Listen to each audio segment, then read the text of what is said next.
Work out your own salvation, do not depend on others. Gautam Buddha ने यह बात बोली थी। सेल्वेशन का मतलब होता है मोक्ष, मुक्ति, लिबरेशन। लिबरेशन किससे? जैसे हम पढ़ते हैं ना बुद्धिज्म में, लाइफ और डेथ का जो ये साइकिल है वहां से लिबरेशन, या फिर जो सफरिंग्स हैं इंसान सफर करता है वहां से फ्रीडम।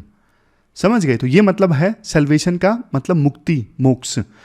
तो बुद्धा ना लोगों को ये एंकरेज करते हैं कि वो अपनी स्पिरिचुअल ग्रोथ और एनलाइटमेंट की जिम्मेदारी खुद लें। महात्मा बुद्ध कहते हैं कि ट्रू सेल्वेशन देखो, यानी असली जो मुक्ति है, असली जो मोक्ष है वो अंदर से आता है, ना कि एक्सटर्नल सोर्सेज से। जैसे एक स्टूडेंट को एग्जाम में बढ़िया परफॉर्म करना है, खुद मेहनत करनी पड़ेगी। वैसे ही देखो स्पिरिचुअल विजडम और लिबरेशन पाने के लिए भी ना खुद ही मेहनत करनी पड़ेगी, किसी की तपस्या करके या फिर किसी से भक्ति सीख के वो नहीं आएगी। बेशक देखो सीनियर्स और टीचर्स जो हैं गाइड कर सकते हैं, डायरेक्शन आपको दिखा सकते हैं, लेकिन आपको देखना होगा क्या वो गाइडेंस आप पे एप्लीकेबल होती है। खुद से तो देखो काम करना ही पड़ेगा, खुद से समझना होगा क्या ये इंफॉर्मेशन काम की है, क्या ये नोट्स काम के हैं, तभी देखो आप बढ़िया परफॉर्म करोगे। तो कुल मिला के देखो ये जो कोट है ना, क्रिटिकल थिंकिंग की इंपॉर्टेंस को भी हाईलाइट करता है। बुद्धा अपने फॉलोअर्स को एंकरेज करते हैं कि वो उनकी टीचिंग्स को ना क्वेश्चन करें, केयरफुली उन पे विचार करें, ऐसे अंधाधुंध एक्सेप्ट ना करें। समझ गए? जैसे देखो कई बार ना आप नीचे कमेंट करते हो और जो आर्टिकल हमने डिस्कस किया है उस पर अपनी ओपिनियन बताते हो, और बहुत बार आपकी ओपिनियन ना अलग होती है मेरी ओपिनियन से। पहले तो आपको मैं बात बताता हूँ, मैं अपनी ओपिनियन कभी आर्टिकल में बताता नहीं हूँ, क्योंकि मुझे सिर्फ उन्हीं पॉइंट से मतलब है जो एग्जाम के लिए जरूरी है, जिनसे एग्जाम में मार्क्स मिलते हैं। लेकिन फिर भी कई बार जैसे कमेंट्स देखने को मिलते हैं कि सर मैं आपसे सहमत नहीं हूं।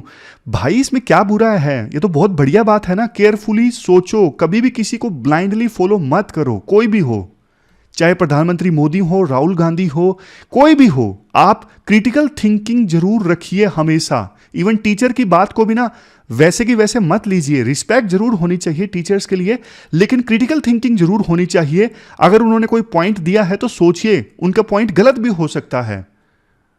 डेट आज की देखो वैसे 19 अप्रैल है और काफ़ी सारे आर्टिकल्स हैं। सॉरी आज डिस्कशन में थोड़ा लेट हो गए, रिजल्ट आया ना अभी अभी, तो जैसे टॉपर से मुलाकात होती है तो उसमें थोड़ा टाइम लग गया, 1-2 दिन की बात है बस। आज आईआर के भर भर के आर्टिकल्स हैं। सबसे पहले इशू डिस्कस करेंगे टारगेटेड किलिंग्स। काफ़ी सुर्खियों में है ये इशू। इंडिया के ऊपर आरोप लगा है पाकिस्तान समेत यूएस, कनाडा की धरती पर इंडिया ने टारगेटेड किलिंग्स करवाई हैं या करवाने का प्रयास किया है। तो क्या ये सही है, गलत है, ये पूरा इशू डिस्कस करेंगे। दूसरा इशू माओइस्ट इंसर्जेंसी से संबंधित।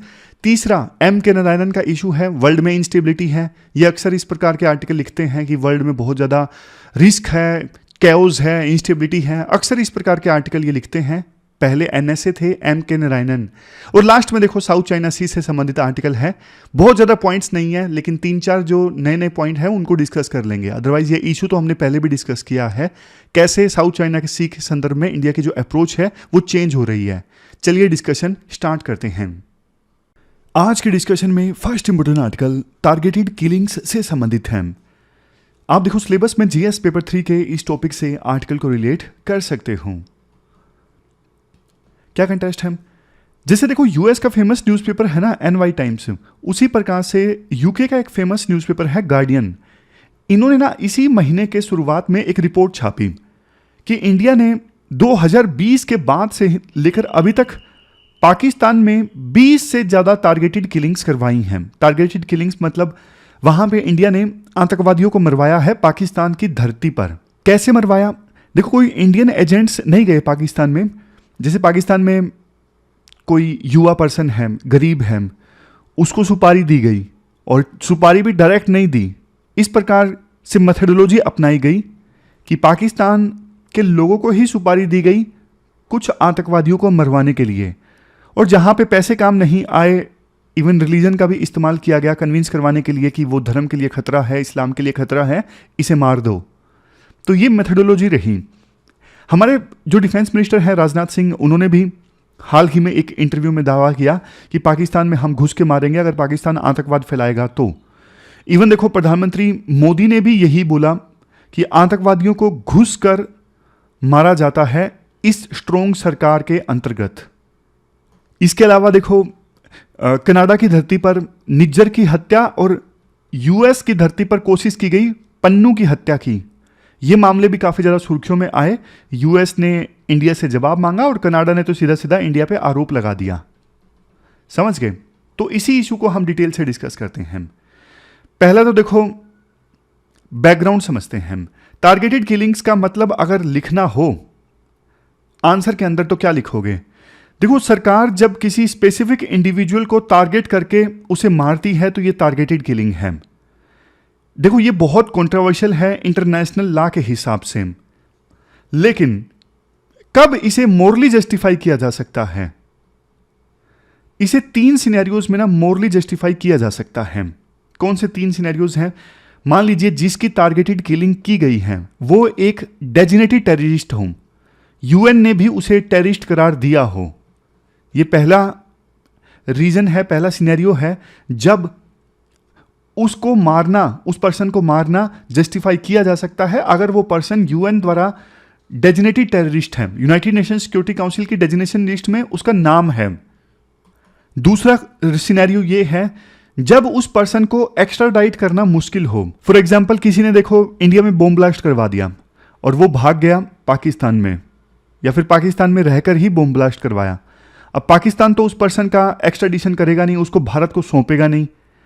तो फिर ऐसे केस में, ऐसे सिनेरियो में भी टारगेटेड किलिंग करना जस्टिफाई हो सकता है अगर उस पर्सन को मारा जाता है जिसने अपराध किया है और उसका एक्स्ट्राडिशन मुश्किल हो।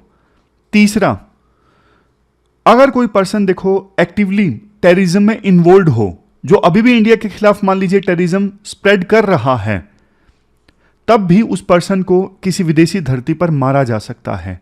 तो ये 3 सिनेरियोज हैं। इंडिया का मैंने आपको सिर्फ एग्जांपल दिया, किसी भी देश के संदर्भ में आप इस चीज को अप्लाई कर सकते हो। कौन कौन से 3 सिनेरियोज मैं रिपीट कर देता हूं। मान लीजिए वो पर्सन यूएन द्वारा एक डेजिग्नेटेड टेररिस्ट हो, दूसरा उसको एक्स्ट्राडाइट करना मुश्किल हो, तीसरा वो एक्टिवली अभी भी टेररिज्म में इन्वॉल्व हो। आप एग्जांपल लीजिए ओसामा बिन लादेन का। ओसामा बिन लादेन कहां पे मिला था आप बताइए? पाकिस्तान की धरती पर, और यूएस द्वारा ऑपरेशन चलाया गया था पाकिस्तान की धरती पर और ओसामा बिन लादेन को मार गिराया था 2011 में। तो ये तो देखो क्राइटेरिया को मीट करता है ना। यूएन द्वारा डेजिग्नेटेड लिस्ट में शामिल था ओसामा बिन लादेन, तो उसको मारना मोरली जस्टिफिएबल था। समझ गए? लेकिन देखो आप डबल स्टैंडर्ड्स देखिए। यूएस कहता है हमारे खिलाफ जो आतंकवाद फैलाएगा उसको हम मारेंगे चाहे वो कहीं पे मौजूद हो, ये हमारा सेल्फ डिफेंस है। यूएस कहता है ना। सेल्फ डिफेंस को देखो, सेल्फ डिफेंस का मेंशन है इवन यूएन के चार्टर के आर्टिकल 51 में। अभी ईरान ने इजराइल के ऊपर डायरेक्ट स्ट्राइक्स किए तो ईरान ने भी बोला ये हमारा सेल्फ डिफेंस था, क्योंकि सीरिया में जो हमारी एम्बेसी थी ना उसके ऊपर इजराइल ने स्ट्राइक्स किए। आज सुबह की खबर है, इजराइल कहता है हमने ईरान के न्यूक्लियर साइट्स पे हमला किया था, तबाह किया है। अब और खबर निकल के आएगी, सुबह की खबर है, इस पे भी आर्टिकल आएगा तो डिस्कस करेंगे। खैर, फिर से मुद्दे पर आते हैं। यूएस का डबल स्टैंडर्ड देखिए। जो देखो यूएस के खिलाफ आतंकवाद फैलाते हैं उनके बारे में तो यूएस बोलता है कि जहां पे भी मौजूद हो हम उन्हें घुस के मारेंगे। पाकिस्तान की धरती पर उन्होंने घुस के मारा भी, ये उनके हिसाब से हमारा सेल्फ डिफेंस है। लेकिन कोई और देश ऐसा करे तो यूएस को अच्छा नहीं लगता। अब देखो, इंडिया ने पन्नू को मरवाने की कोशिश की, मान लीजिए, वैसे तो इंडिया की सरकार ने इसे माना नहीं है, लेकिन एक पल के लिए मान लीजिए, तो यूएस देखो कैसे भिनक गया। यूएस ने इंडिया को बोला कि आप इन्वेस्टिगेशन कीजिए। तो भाई वो हमारा तो टेररिस्ट है ना, इंडिया का तो टेररिस्ट है, हम भी तो सेल्फ डिफेंस के लिए मार रहे हैं ना। एक बड़ी चीज देखो यहां पे ये है, टारगेटेड किलिंग्स पे कौन देश कैसा रिएक्ट करेगा इस बात पर भी डिपेंड करता है कि उस देश के साथ रिश्ते कैसे हैं। मैं आपको एग्जांपल देता हूं। पाकिस्तान में हमने टारगेटेड किलिंग्स करवाई, हम चीख चीख के बोल रहे हैं, हमारे विदेश मंत्री हमारे डिफेंस मिनिस्टर बोल रहे हैं, प्रधानमंत्री मोदी बोल रहे हैं कि घुस के मारेंगे। पाकिस्तान में टारगेटेड किलिंग्स करवाई, कोई शर्म नहीं है, मतलब बल्कि उसको एग्रेसिवली हम हमारी पीठ थपथपा रहे हैं।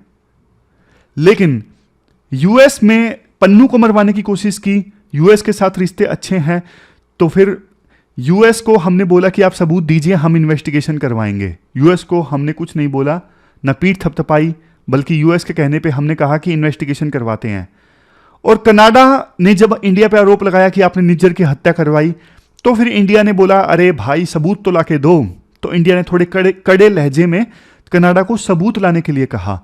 तो मतलब ये है, टारगेटेड किलिंग के आरोप पर रिस्पॉन्स कैसे रहता है इंडिया का, वो इस बात पर डिपेंड करता है कि इंडिया के उस देश के साथ रिश्ते कैसे हैं, सामने वाला देश कितना पावरफुल है।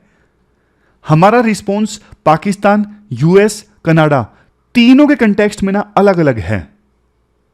इसके बाद राइटर बोलते हैं कि यूके के न्यूज़पेपर गार्डियन में जो रिपोर्ट छपी ना, जो आर्टिकल आया, उसमें तो देखो इस चीज को ना कभी असैसिनेशन बोल दिया गया, कभी टारगेटेड किलिंग्स बोल दिया गया, कभी एक्स्ट्रा जुडिशियल किलिंग बोल दिया गया। लेकिन देखो गलत है, ये तीनों टर्म्स अलग अलग हैं। आप आतंकवादी को मारना, इसके लिए असैसिनेशन या फिर एक्स्ट्रा जुडिशियल किलिंग, ये वर्ड्स नहीं इस्तेमाल किए जा सकते।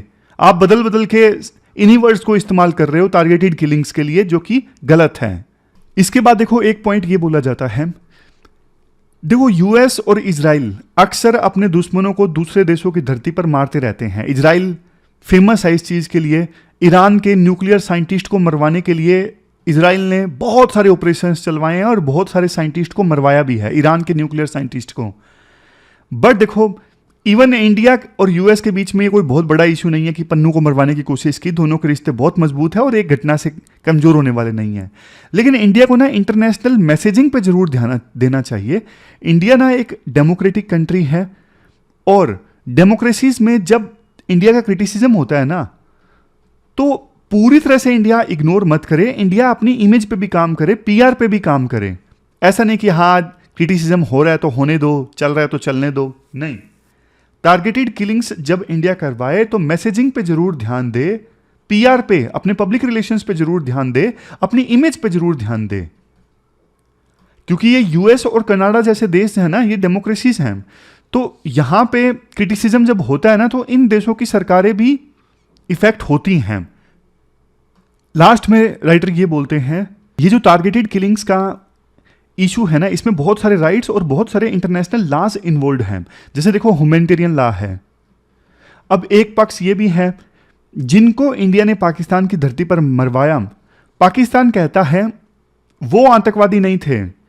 इंडिया के कहने से क्या होता है, क्या उनके खिलाफ कहीं केस चला, क्या जुडिशरी ने उनको आतंकवादी घोषित किया?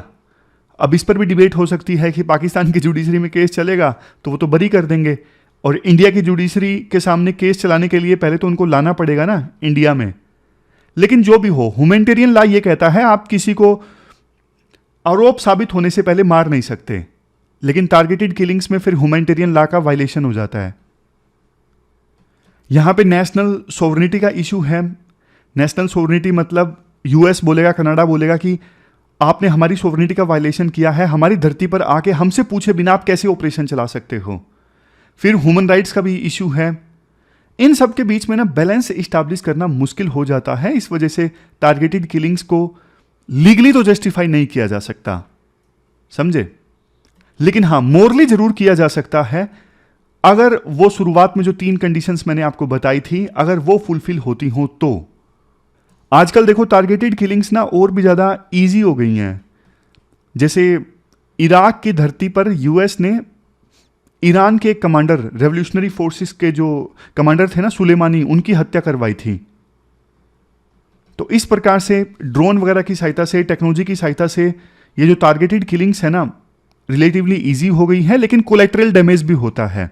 अब जिसको मारना है उसके साथ कार में और भी लोग मौजूद हैं, उनकी भी हत्याएं हो जाती हैं साथ के साथ। कई बार कोई आतंकवादी घर में मौजूद हैं, ऊपर से ड्रोन से हमला किया जाता है, तो घर में जितने भी लोग मौजूद हैं वो भी मारे जाते हैं। कोलैटरल डैमेज मतलब होता है। फिर देखो एक पॉइंट ये निकल के आता है कि ना यूएस इजराइल के डबल स्टैंडर्ड्स तो ऑफकोर्स हैं, लेकिन ना यूएस और इजराइल फ्रेंडली कंट्रीज के अंदर ऑपरेशंस नहीं चलाते हैं, वहां पे वो मिलकर ऑपरेशंस चलाते हैं। फिर मान लीजिए इंडिया की धरती पर कोई आतंकवादी है ना, तो फिर यूएस नहीं मारेगा, यूएस पहले इंडियन एजेंसी से कांटेक्ट करेगा और मिलके उसको मारेगा। ये फर्क है। जबकि यूएस में इंडिया ने जो ऑपरेशन चलाए ना पन्नू को मारने के लिए, वो यूएस से पूछे बिना चलाए। ये थोड़ा सा डिफरेंस है। आप बताइए वैसे, देखो कमेंट बॉक्स में, क्या टारगेटेड किलिंग्स को आप जस्टिफाई करते हो या फिर नहीं करते हो? आपका क्या व्यू है इस इशू पे? एथिक्स में भी ये क्वेश्चन बनता है इसका, टारगेटेड किलिंग्स का। इसके बाद नेक्स्ट आर्टिकल माओइस्ट इंसर्जेंसी से संबंधित है। आप सिलेबस में जीएस पेपर 3 के इस टॉपिक से आर्टिकल को रिलेट कर सकते हो। क्या कंटेस्ट है? देखो ट्यूसडे को ना, यानी इसी हफ्ते के मंगलवार को छत्तीसगढ़ में एटलीस्ट 29 माओइस्ट को मार गिराया हमारी सिक्योरिटी फोर्सेस ने, यानी police forces and paramilitary forces ने मिलके। राइटर कहते हैं देखो इस प्रकार से ना कई बार खबरें आती हैं फोर्सेस के सफल ऑपरेशंस चलाने की, लेकिन इतने साल हो गए ये जो समस्या है कम बेशक हुई है। अभी आंकड़ों की सहायता से हम देखेंगे कि नक्सलिज्म देखो पहले से बहुत कम हो गया है, आंकड़े हम देखेंगे। लेकिन बावजूद ना कभी कभार ऐसी घटनाएं आती रहती हैं कि ना नक्सलाइट्स ने ऑपरेशन चला के 10 पैरामिलिट्री फोर्सेस के जवान को मार दिया, 23 जवानों को मार दिया। तो आज ना एक बार हम प्रॉब्लम के जड़ में भी जाएंगे। देखो हम नक्सलिज्म से संबंधित सारी जानकारी डिस्कस करेंगे, उससे पहले कुछ आंकड़ों पे आप नजर डाल दीजिए। ये रेड कॉरिडोर है। रेड कॉरिडोर मतलब वो राज्य, वो रीजन जहां पे नक्सलिज्म से संबंधित इंसर्जेंसी देखने को मिलती है। अब देखो नक्सलिज्म की जो आइडियोलॉजी है ना, पहले तो काफी ज्यादा डोमिनेट कर रही थी, लेकिन पिछले कुछ सालों में नक्सलिज्म से संबंधित केस काफी ज्यादा कम हो गए हैं। नक्सलिज्म से प्रभावित डिस्ट्रिक्ट्स काफी ज्यादा कम हो गए हैं। 2022 में ना नक्सल हिट एरियाज में पिछले 40 सालों में सबसे कम इंसिडेंट्स देखने को मिले। एग्जाम्पल के तौर पे अगर देखो मान लीजिए 2010 में नक्सलिज्म से संबंधित 100 अटैक देखने को मिले थे, तो 2022 में यह आंकड़ा घट के सिर्फ 23 रह गया। 77% इंसिडेंट्स में कमी आ गई पिछले 12-13 सालों में। अगर 2010 में 100 अटैक हुए थे तो 2022 में यह आंकड़ा घट के सिर्फ 10 रह गया, यानी 90% अटैक्स में कमी आ गई। 2010 में 90 जिले नक्सलिज्म से प्रभावित थे, लेकिन अब डिस्ट्रिक्ट्स की संख्या घट के 45 हो गई है। 2004 से लेकर 2014 के बीच में 17,679 लेफ्ट विंग एक्सट्रीमिज्म से संबंधित इंसिडेंट्स देखने को मिले और डेथ्स हुई ऑलमोस्ट 7,000। लेकिन अगले 10 सालों में आप देखिए 2014 से 2023 के बीच में लेफ्ट विंग एक्सट्रीमिज्म से संबंधित इंसिडेंट्स कितने? 7,649 और डेथ्स 2,020। तो ये बेसिक डेटा आपको मिल गया, आपको ये पता लग गया कि नक्सलिज्म पहले से तो काफी ज्यादा कम हुआ है और अब होम मिनिस्टर का कहना है कि बिल्कुल ही खत्म कर दिया जाएगा आने वाले 2 सालों में। लेकिन अब यूपीएससी ना सीधा सीधा क्वेश्चन भी पूछ सकती है और इनडायरेक्ट भी पूछ सकती है। पहले आप नक्सलिज्म से संबंधित चीजें जान लीजिए, उसके बाद मैं आपको क्वेश्चन देता हूं। देखो वेस्ट बंगाल में ना एक छोटा सा गांव है नक्सलबाड़ी, वहां से ये टर्म निकल के आता है नक्सलिज्म। मकसद इस आइडियोलॉजी का ये था वर्किंग पीजेंट्स को लैंड डिस्ट्रीब्यूट किया जाए। बाद में देखो देश के अलग अलग इलाकों में ये जो आइडियोलॉजी है स्प्रेड होती है। 1967 में वेस्ट बंगाल में वर्किंग पीजेंट्स ने लोकल जो जमींदार लोग हैं ना, लैंडलॉर्ड्स हैं, उनके खिलाफ रिबेलियन कर दिया था और वहां से ये मूवमेंट निकल के आती है। कौन लीडर्स थे शुरुआत में? कानू सान्याल और जगन संथाल, ये लीडर्स थे, बाद में बहुत पॉपुलर हुए और वेस्ट बंगाल से धीरे धीरे ये जो मूवमेंट है वो देश के अलग अलग इलाकों में, जैसे छत्तीसगढ़ में, उड़ीसा में, आंध्र प्रदेश में फैलती है। नक्सलिज्म क्यों फैला? सबसे पहले ट्राइबल इश्यूज। एक्ट आया 1980 में, फॉरेस्ट कंजर्वेशन एक्ट 1980। इस एक्ट में ना ट्राइबल्स को उनके कुछ अधिकारों से वंचित कर दिया गया, जो फॉरेस्ट के रिसोर्सेज पे डिपेंडेंट थे अपना जीवन चलाने के लिए। और बाद में देखो जंगलों में धीरे धीरे जब हमारे देश में डेवलपमेंट आनी स्टार्ट हुई तो माइनिंग ऑपरेशंस स्टार्ट हुए, बड़े बड़े डेवलपमेंट के प्रोजेक्ट लगे। अब इन्होंने ना बहुत सारे ट्राइबल्स को डिस्प्लेस कर दिया। ट्राइबल्स को अपने उन जगहों को छोड़ के जाना पड़ा जहां पे वो बरसों से रह रहे थे। Next, easy target for Maoist. अब जो ट्राइबल लोग होते हैं कई बार बहुत ज्यादा मार्जिनलाइज्ड होते हैं, सिस्टम के सताए होते हैं, पैसा नहीं होता बिल्कुल भी, तो माओइस्ट ऐसे लोगों को फंसा लेते हैं, हम आपको पैसा देंगे, आप हमारे लिए काम कीजिए, भड़का देते हैं सरकार के खिलाफ। Next, gaps in system. अब देखो सरकारें जो हैं वो ये देखती हैं कि इस एरिया में नक्सलाइट अटैक्स नहीं हुए, यानी यहां पे नक्सलिज्म कम हो रहा है, जबकि उन्हें देखना क्या चाहिए, डेवलपमेंट के पैरामीटर पर, कि यहां पे इतनी डेवलपमेंट अब पहुंच गई है, लोग नाराज नहीं है, तो इसलिए नक्सलिज्म नहीं आ सकता। मतलब आप देख कैसे रहे हो नक्सलिज्म की समस्या को, वही अपने आप में दिक्कत है। आपको देखना चाहिए कि डेवलपमेंट के पर्सपेक्टिव से, आप देखते हो इंसिडेंट्स के पर्सपेक्टिव से। नेक्स्ट है no follow up from administration. कई बार कैसा होता है कि पर्टिकुलर एरिया से नक्सलिज्म को खत्म कर दिया गया, अब कोई इंसिडेंट नहीं हो रहा, अरे प्रशासन फॉलो अप तो ले, मतलब डेवलपमेंट बाद में वहां पे आया कि नहीं आया, लोकल लोगों ने नक्सलिज्म का साथ देना छोड़ दिया नक्सलाइट्स का, तो कम से कम अब वहां पे डेवलपमेंट आना चाहिए ना। ये कुछ गवर्नमेंट एफर्ट्स हैं, जैसे देखो ऑपरेशन ग्रीन हंट चलाया गया था, ताकि जो नक्सलिज्म से प्रभावित एरिया हैं वहां पे सिक्योरिटी फोर्सेस का बड़ा डिप्लॉयमेंट हो सके नक्सलिज्म को खत्म करने के लिए, और ह्यूमन लाइफ के जो लॉसेस हैं वो कम से कम हो सके। एस्पायरेशनल डिस्ट्रिक्ट प्रोग्राम 2018, जो देश में पिछड़े हुए जिले हैं उन पर स्पेशल फोकस करने के लिए यह प्रोग्राम था, एस्पायरेशनल डिस्ट्रिक्ट प्रोग्राम। इसके बाद रिलीफ एंड रिहेबिलिटेशन पॉलिसी, वो नक्सलाइट जो इस आइडियोलॉजी का रास्ता छोड़ना चाहते हैं, मेन स्ट्रीम में आना चाहते हैं, उनके लिए थी ये पॉलिसी। सरकार के इन प्रयासों के सहायता से देखो नक्सलिज्म कम हुआ है, लेकिन खत्म नहीं हुआ है, ये दिक्कत वाली बात है। अभी स्टेप्स कौन से चाहिए, इनोवेटिव सॉल्यूशंस चाहिए। जिन जिन पॉकेट्स में, घने जंगलों में आज भी नक्सलिज्म एक्टिव है, उनको आइडेंटिफाई करके खत्म किया जा सके। लोकल पुलिस की सहायता ली जानी चाहिए, क्योंकि लोकल पुलिस जो है लोकल ट्राइबल्स की भाषा समझती है, उनके रहन सहन का तरीका समझती है, उनकी साइकोलॉजी समझती है, तो लोकल पुलिस का रोल ज्यादा होना चाहिए नक्सलिज्म को खत्म करने में। Next, ensuring safety and development. Government को सिर्फ सेफ्टी पे फोकस नहीं करना चाहिए, इसके साथ साथ रीजन के ऑलराउंड डेवलपमेंट पे भी फोकस करना चाहिए। सॉरी, क्या चैलेंजेस हैं? चैलेंजेस देखो, सबसे पहला ये है कंफ्यूजिंग आवर टैकलिंग नक्सलिज्म। अभी कई बार ना ये डिबेट चल पड़ती है, नक्सलिज्म एक सिक्योरिटी थ्रेट है या फिर सोशल इशू है।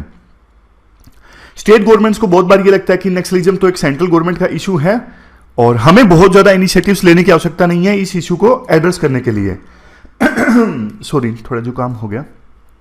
Next, effective intelligence. जो इंटेलिजेंस है उसको और ज्यादा मजबूत करने की आवश्यकता है, जैसे इस इंसिडेंट में कहा जा रहा है कि इंटेलिजेंस का फेलियर हो गया।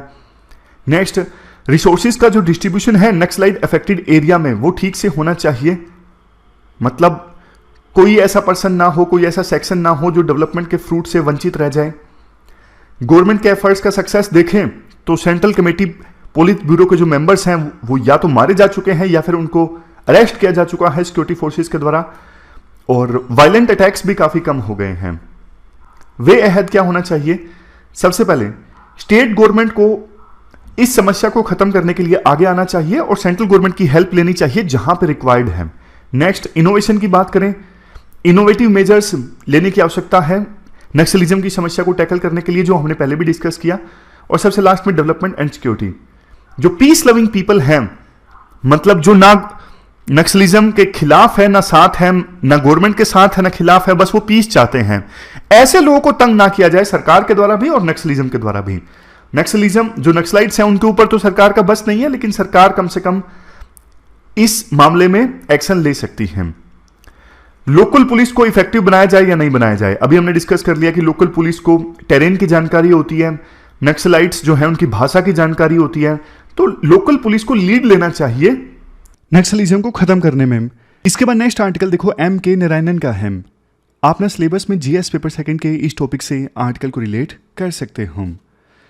देखो इस आर्टिकल में ना M.K. नारायणन ये बोलते हैं वर्ल्ड ना इनस्टेबिलिटी की ओर आगे जा रहा है। बहुत सारे एग्जांपल्स M.K. नारायणन देते हैं, जैसे सबसे पहला है reckless leaders and ongoing conflicts. मतलब अभी ना बहुत सारे लीडर्स ऐसे हैं जो लापरवाह से हैं, कुछ ज़्यादा दिमाग नहीं लगाते, रैशनैलिटी के साथ सोचते नहीं हैं, जैसे जेलेंस्की हैं यूक्रेन के, इजराइल के नेतान्यू हैं और रशिया के पुतिन हैं। इन लीडर्स का ना कोई इंटरेस्ट नहीं है युद्ध को ख़त्म करने में, नेतान्याहू के ऊपर तो ये आरोप लग रहे हैं जानबूझ के गाजा में इन्होंने युद्ध को स्ट्रेच किया है, और जिलेंस्की के ऊपर भी आरोप लगते हैं कि जिलेंस्की ने सत्ता में बने रहने के लिए जानबूझ के कोई ज़्यादा एग्रेसिवली पीस वाला फॉर्मूला कोई निकाला नहीं है, कोई प्रयास नहीं किए हैं। और पुतिन का तो कहना ही कि आपको पता ही है, पुतिन तो मतलब ये जो लीडर्स हैं ना, यूं लगता है पीस के लिए सीरियस नहीं है। आप देखिए इजराइल और पैलेस्टीन का कन्फ्लिक्ट कब स्टार्ट हुआ था? अक्टूबर में स्टार्ट हुआ था। 7 अक्टूबर को हमास मिलिटेंट्स ने हमला किया था इजराइल में, तब से लेकर अभी तक चल रहा है। अभी तो ईरान और इजराइल के बीच में फुल फ्लेज वार स्टार्ट हो सकता है, इसका भी खतरा है, क्योंकि सुबह सुबह इजराइल ने ईरान की न्यूक्लियर साइट्स पे स्ट्राइक किए हैं। समझ गए? ये पहला पॉइंट है, reckless leaders and ongoing conflicts. अब इसके बाद दूसरा पॉइंट आता है, राइटर के द्वारा दिया जाता है, growing chaos and absent leadership.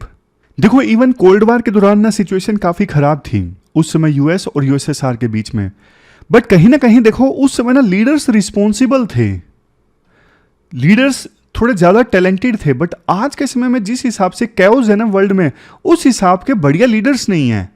जैसे आप देखिए पुतिन या बाइडन, ट्रंप भी अगर चुन के आ गए, या फिर सी जिनपिंग, ये भी एक्सपेंशनिज्म में विश्वास करते हैं। तो रिस्पॉन्सिबल लीडर्स की कमी है आज के समय में, जो इंटरनेशनल ऑर्डर, स्टेबिलिटी, पीस, इन सब पे फोकस करते हों। ये सारे जो लीडर्स हैं ना, बाइडन को अगर छोड़ दें तो जिनपिंग हो गए, ये पुतिन हो गए, ये तो अपने सर्वाइवल पे इनका ज़्यादा फोकस है, ना कि वर्ल्ड पीस पे, उन सब चीज़ों पे।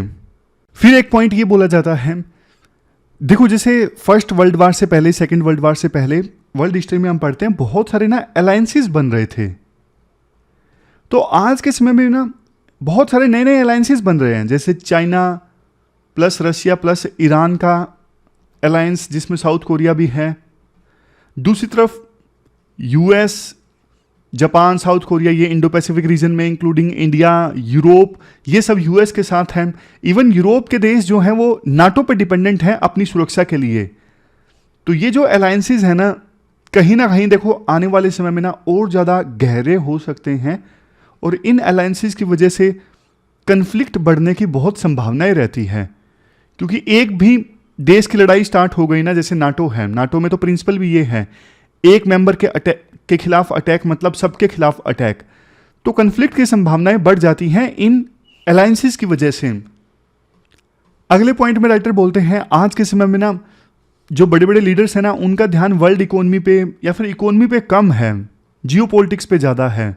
आने वाले समय में ना 2 ही मेन ड्राइवर होंगे, एक टेक्नोलॉजी, दूसरा इकोनॉमी। लेकिन इकोनॉमी तो ध्यान है नहीं।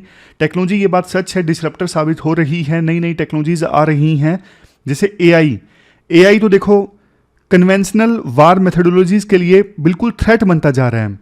इवन छोटे छोटे देश भी एआई डेवलप करके बड़े बड़े नेशंस के अगेंस्ट खड़े हो रहे हैं। एआई की वजह से जो युद्ध है, वार जो है, वो और ज़्यादा घातक होंगे।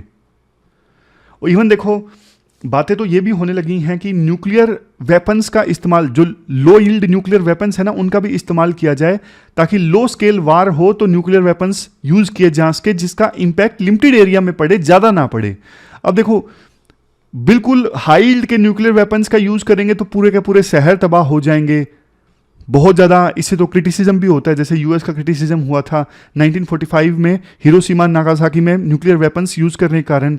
लेकिन लो यील्ड न्यूक्लियर वेपन्स जिनका इंपैक्ट सिर्फ जैसे 4 किलोमीटर के एरिया में या फिर 5 किलोमीटर के एरिया में पड़े, ऐसे लो यील्ड न्यूक्लियर वेपन्स का यूज करने की बात विभिन्न देशों में चल रही है। तो देखो मिलिट्री इस्टेब्लिशमेंट, मिलिट्री कैंट, वहां पे इन वेपन्स का इस्तेमाल किया जा सकता है।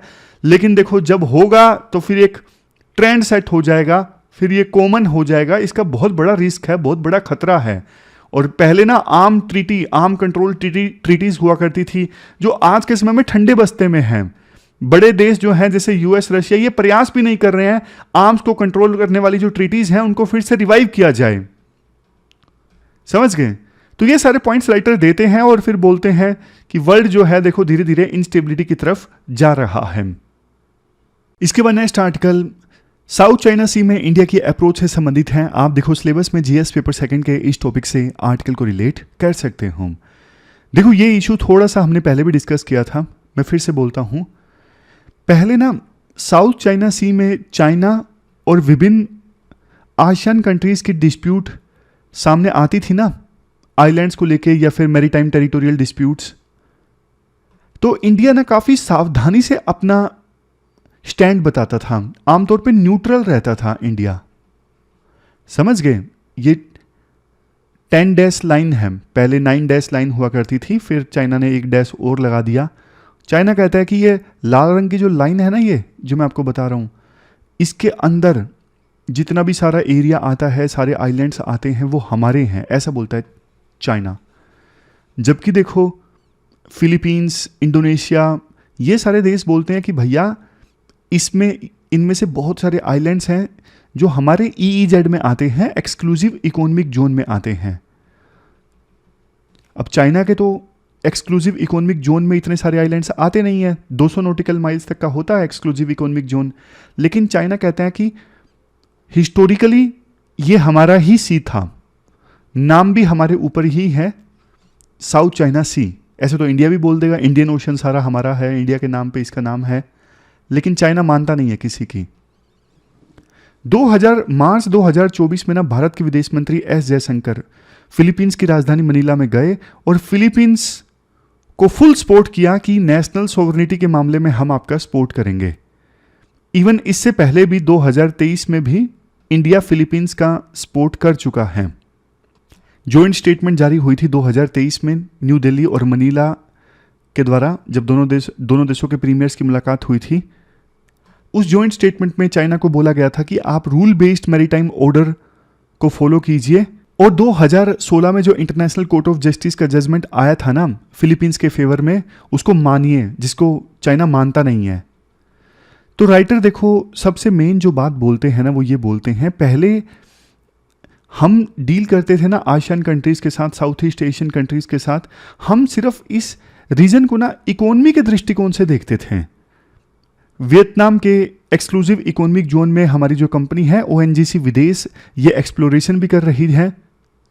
पहले की बात है 4-5 साल पहले, जब ये कंपनी एक्सप्लोरेशन कर रही थी ना वियतनाम के EEZ में, तो चाइना वाले ना ओछी हरकतें करते थे, वो तार काट देते थे। जो हमारे शिप्स वगैरह वहाँ पे एक्सप्लोरेशन कर रहे थे, तो उनकी एक्टिविटीज़ को थोड़ा बहुत डिसरप्ट करने की कोशिश करते थे, दिखाने के लिए कि ये हमारा एरिया है। समझ गए? तो उस समय इंडिया की अप्रोच सिर्फ इकोनॉमिक थी, जब इंडिया ज़्यादा एग्रेसिव नहीं था साउथ चाइना सी डिस्प्यूट के ऊपर। बट अब तो देखो, आपको पता है गलवान वैली में संघर्ष हुआ इंडिया चाइना के बीच में, अब सिचुएशन काफ़ी बदल चुकी है, अब इंडिया एग्रेसिव है। साउथ चाइना सी के मुद्दे पर खुल के इंडिया चाइना का विरोध करने के लिए तैयार है, लाइक माइंडेड कंट्रीज़ का साथ देने के लिए तैयार है।